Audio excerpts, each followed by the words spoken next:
तो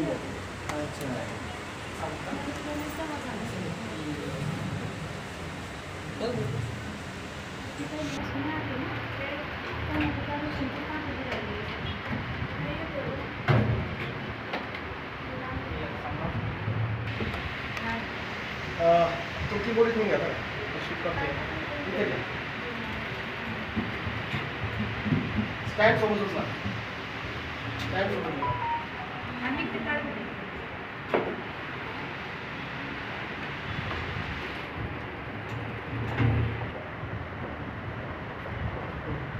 आता येस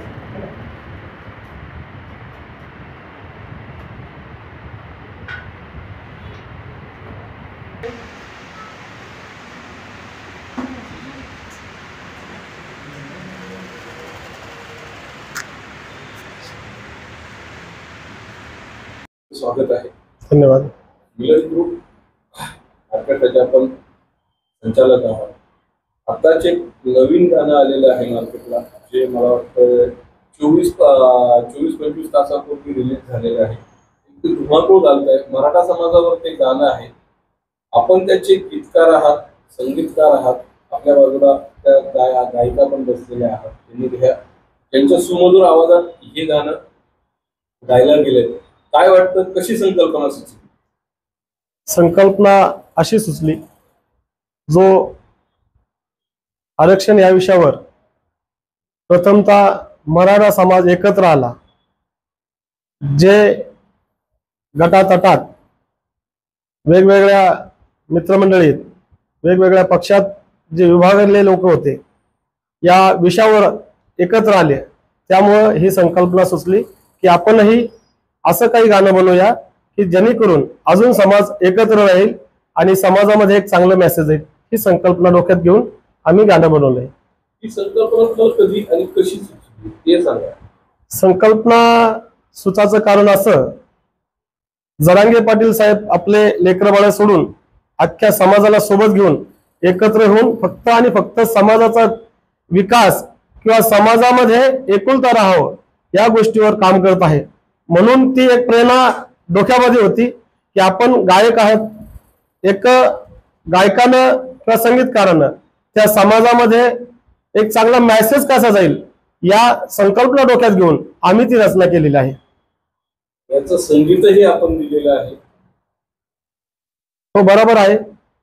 संगीत पण आणि लेखक पण मीच आहे. त्यामुळे अख्खं त्या गाण्याचं संगीत मीच एकट्याने वाजवलं आहे. परंतु लेखन करत असताना माझ्या क्लासमधले काही सहकारी सुद्धा माझ्या सोबत होते. जशी परिस्थिती तसा आम्ही त्याच्यात मांडण्याचा प्रयत्न केलेला आहे, जेणेकरून परिस्थितीला लपवू नये, वेगळं काही लोकांनी सांगावं नाही किंवा वेगळा मेसेज जावा नाही, म्हणून सत्य परिस्थिती जी आहे त्या परिस्थितीला अनुसरूनच ते आम्ही शब्द रचना केलेली आहे. गाण्याचं कंपोज करायला आणि गाणं लिहायला किती वेळ लागला, किती दिवसात आपण हे गाणं पूर्ण?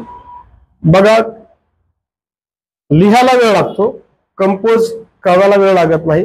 परंतु एखादं गाणं जर समाजाच्या कुठल्याही हिताचं लिहायचं असेल तर खूप विचारपूर्वक लिहावं लागतंय. खूप त्याच्यात बारीक बारीक गोष्टी विचार, त्याच्यातले बारीक बारीक पॉइंट डोक्यामध्ये ठेवून लिहावं लागतंय. म्हणून त्या गाण्याला लिहायला किमान आम्हाला 1 महिना लागला. आणि आताच काल जसं आपण मीडिया बांधवाने तुम्ही सर्टिफिकेट वाटप केली, त्यानुसार आम्ही ते काल हायलाइट केलं आणि व्हायरल केलं. या काय वाटतं, हे गाणं मराठा आरक्षणाचे नेतृत्व करणारे जरांगे पाटील यांना समर्पित आहे, संपूर्ण मराठा समाजाच्या आंदोलनाला समर्पित आहे. मनोज जरांगेंवर हे गाणं चित्रित आहे. आपल्याला असं वाटतंय का हे गाणं त्यांना दाखवावं, त्यांच्याशी भेट घ्यावी? आपण त्यांच्याशी भेट घेणार आहात का? काही प्रयत्न केलाय का? साहेब, प्रयत्न तर केला नाही, परंतु माझ्या बाजूला ज्या बसलेल्या आहेत त्यांचं नाव अनुजा पाटील आहे. त्यांचं प्रथमतः आमच्या क्लासच्या वतीने आमच्या वतीने स्वागत आहे. स्वागत याच्यामुळे की त्या लढ्यामध्ये त्यांचा सुद्धा एक खारीचा वाटा असावा, म्हणून मी त्यांच्याकडून हे करून घेतलं आणि गाण्याच्या माध्यमातून त्यांच्याकडून समाजाला एक कशा राहतील हे करून घेतलं. आणि एक स्वप्न तर आहेच, एक स्वप्न तर सर्वांनाच राहत आहे की ज्या व्यक्तीनं अख्खा समाज एकत्र केलेला आहे ज्या व्यक्तीमुळं गट तट विसरून सर्व समाज एकत्र झालेला आहे. निश्चित मीच काय आणि अनुजाच काय, आम्ही सर्व त्याला भेटण्यासाठी व्याकुळतेने त्या क्षणाचा वाट बघत आहे. गाण्याच्या गायिका आपण आहात. गाणं गाताना आपण स्वतः पाठीला आहात. गाणं गाताना मनामध्ये काय भावना होत्या आणि डोक्यामध्ये काय होतं?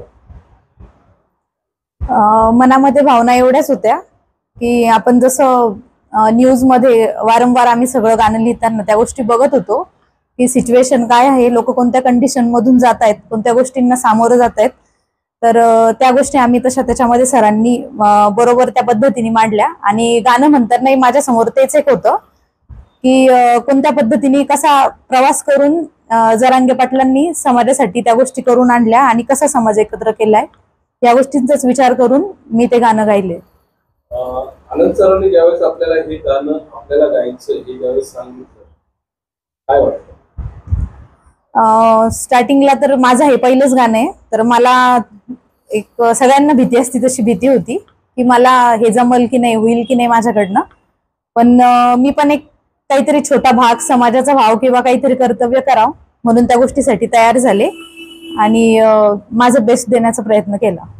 गाणं तयार झाल्यानंतर आणि गाणं तयार व्हायच्या पहिले जी एक मनात उत्सुकता होती, गाणं तयार झाल्यावर काय वाटतं?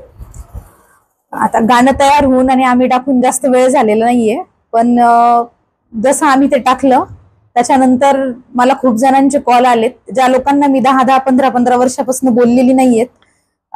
तसेच माझे नातेवाईक लोक म्हणा आणि फ्रेंड सर्कल म्हणा, मला खूप खूप त्यांच्या शुभेच्छा आलेल्या आहेत आणि अजून पण त्या चालू आहेत. तर कुठेतरी मनात अशी भावना आली की आपण जे केलेत ते कुठेतरी चांगलं केलंय बाबा, एक काम कुठेतरी आपलं व्यवस्थित झालेलं आहे म्हणून. आपण आता सांगितल्याप्रमाणे हे आपलं पहिलं गाणं आहे. पहिल्या गाण्याला आपल्याला एक प्रेक्षकांमधून चांगला प्रतिसाद मिळतो. हे गाणं आपण कोणाला समर्पित करणार? हे गाणं मी पूर्ण टोटल मराठा समाजाला समर्पित करल आणि त्यातही जरांगे पाटलांसाठी मी विशेष त्यांना महत्व देईल. जरांगे पाटलांना भेटण्याचा काही प्रयत्न केलाय? त्यांना कधी या पहिले भेटला का?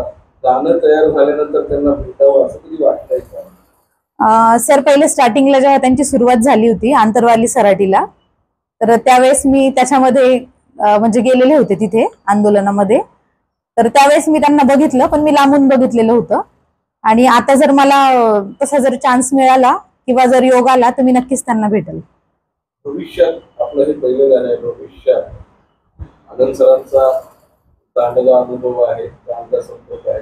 भविष्यात छोटा पडदा किंवा मोठा पडदा जर मिळाला आपण स्वीकारणार का?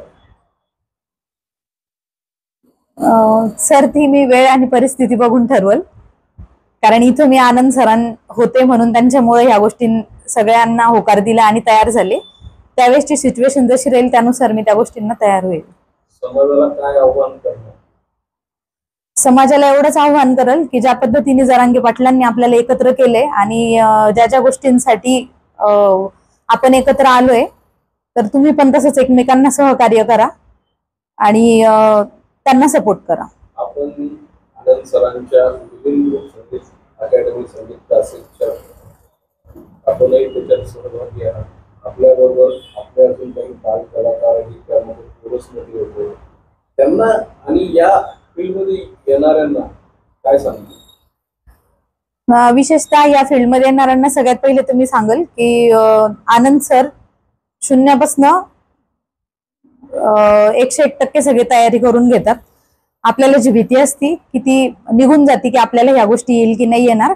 आणि यामध्ये मलाच नाही तर सरांनी टोटल क्लासमधले जेवढे कलावंत आहेत त्या सगळ्यांना त्याच्यामध्ये इन्क्लूड केलेलं आहे आणि त्याच्यामध्ये सगळ्यांना सपोर्ट सरांचा हा नेहमीच असतो. आणि सरांचं हेच म्हणणं असतं की मी तुमच्यासाठी खूप काही करायला तयार आहे, तुमचं माझ्यापेक्षाही काहीतरी चांगलं व्हावं अशीच माझी इच्छा आहे. असा आमचा नेहमीचा ग्रुपवर सरांचं एकच मेसेज हा फिरत असतो कंटिन्यू, काही पण प्रोग्राम झाला की त्याच्यानंतर. शहरामध्ये अनेक ग्रुप आहेत, अनेक क्लासेस आहेत. मिलन ग्रुपचं वेगळं पण काय? मिलन ग्रुपचं वेगळं पण मी हे सांगेल की आपण जिथं क्लासेस भरपूर आहेत, पण सर जेवढ्या उत्सुकतेने किंवा समोरच्याकडनं जी करून घ्यायची त्यांची जिज्ञासा आहे ती मिलन ग्रुपचं वेगळेपणे आहे की मला सरांकडे येऊन 2 महिनेच झाले असतील, तर मी त्यांच्या थ्रू पूर्ण टोटल महाराष्ट्रामध्ये आज गाजत आहे. तर हेच खूप झालं मिलन ग्रुपचं आणि आनंद सरांविषयी सांगण्यासाठी. धन्यवाद मॅडम.